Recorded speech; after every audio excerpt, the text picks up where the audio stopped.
Alors, votre parcours professionnel suscite incontestablement, mon cher Olivier, beaucoup d'admiration. Mais ce qui frappe aussi, peut-être encore davantage pour le représentant des pouvoirs publics que je suis, c'est que vous avez su ajouter à votre charge déjà très lourde de multiples engagements associatifs. La défense de la liberté d'expression est la cause qui vous touche le plus. Très tôt, vous vous êtes engagé au sein de la section française d'Amnesty International. Et les compétences que vous mettez au service de la commission des finances de l'organisation sont d'autant plus précieuses que dans ce secteur, les bonnes volontés sont nombreuses, mais les compétences en matière de gestion plus rares. D'ailleurs, ça peut s'appliquer à un certain nombre de secteurs d'activité. Esprit libre, vous avez toujours été révolté par toute forme de totalitarisme. Et vous êtes l'auteur d'une déclaration contre la répression sanglante infligée aux Kurdes, et vous avez dénoncé le régime de Saddam Hussein avant l'invasion du Koweït, et organisé à la Sorbonne un concert de plus de 1000 personnes, à la mémoire du journaliste britannique Farzad Bazoft, qui a été pendu à Bagdad. En 2006, encouragé à vous engager en politique par le sénateur Joël Garriaud-Maylam, que je vous prie d'excuser ce soir, qui voulait être parmi nous, qui devait être parmi nous, et qui a été retenu à Paris en raison des évolutions du contexte de la gestion du Sénat, eh bien, vous êtes élu président de la section britannique de l'Union des Français de l'étranger. En septembre 2009, vous êtes élu sous l'étiquette UFE, conseiller à l'Assemblée des Français de l'étranger, qui représente, chacun d'entre vous le sait ici, les 2 millions de nos compatriotes établis hors de France. Et je salue d'ailleurs les autres membres du Conseil de l'Assemblée des Français de l'étranger ici présents ce soir. Mais vous avez depuis toujours agi sans esprit partisan, en bonne intelligence, avec toujours un souci de consensus et de la recherche de l'intérêt général, avec vos collègues des autres formations. Et j'ai pu le constater depuis mon arrivée au Royaume-Uni, dans le cadre du travail que nous avons pu faire ensemble, notamment à l'occasion de cette grande réunion, majeure à mes yeux, car la première depuis mon arrivée, du plan école. Vous êtes particulièrement actif au sein de l'AFE, à la commission des finances de l'Assemblée des Français de l'étranger. Vos compétences sont toujours appréciées, mais parfois redoutées, nous dit-on, par certains de vos collègues. Et puis vous devenez aussi le représentant de l'AFE au conseil d'administration de l'Agence pour l'enseignement français à l'étranger, cette structure si importante quand nous devons effectivement construire de nouveaux lycées ou réfléchir à la scolarisation de nos enfants.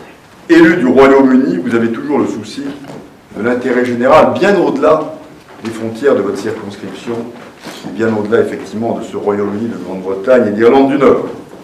Alors il serait fastidieux de chercher à énumérer ce soir tous les dossiers franco-britanniques où votre rôle a été déterminant. Je sais votre rôle de partenaire éminent du consulat général dans tous les dossiers. Édouard Brenne me l'a dit dès mon arrivée. Dans tous ces dossiers où vous impliquez, où nous apprécions votre engagement. Je vais simplement en évoquer 3.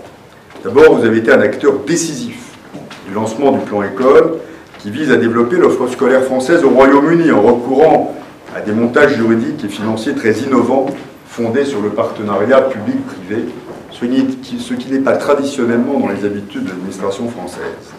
Sous la présidence et l'impulsion de mon prédécesseur et ami, Maurice Gourde-Montagne, celui-ci a permis la création du collège français bilingue de Kentish Town, ouvert malgré les difficultés à la rentrée de septembre cette année. Et j'ai été moi-même très impressionné par le travail accompli lors de ma visite au collège il y a quelques jours.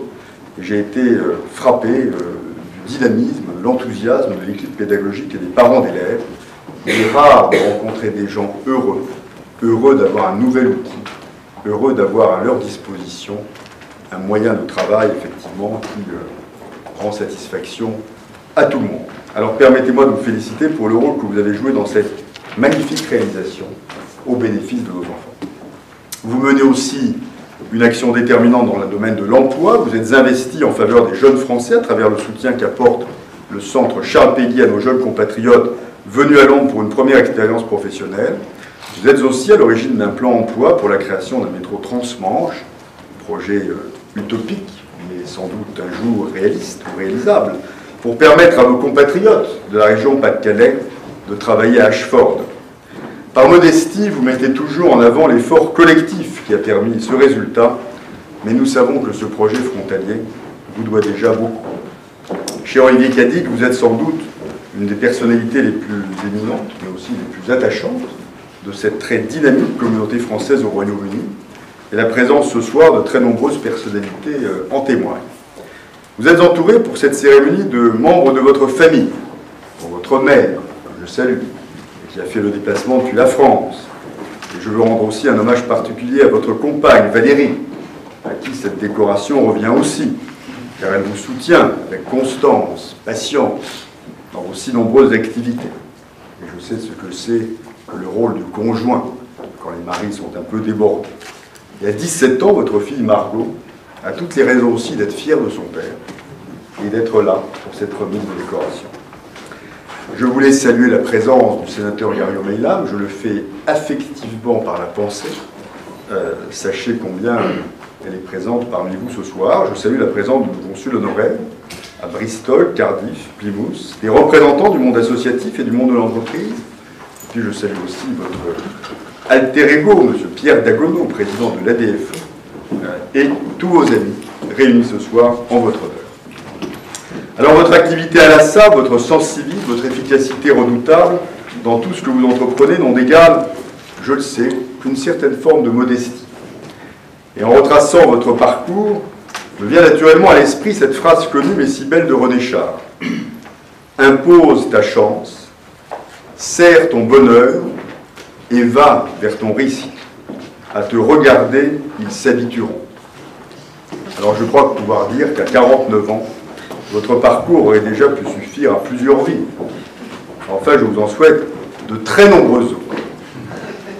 Alors pour l'ensemble de ces raisons, Olivier Cadic, la République française a décidé de vous rendre hommage.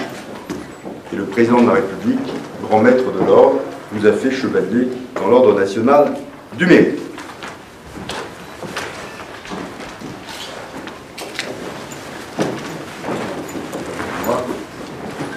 Olivier Cadic, au nom du président de la République et en vertu des pouvoirs qui nous sont conférés, nous vous faisons chevalier dans l'ordre national du mérite.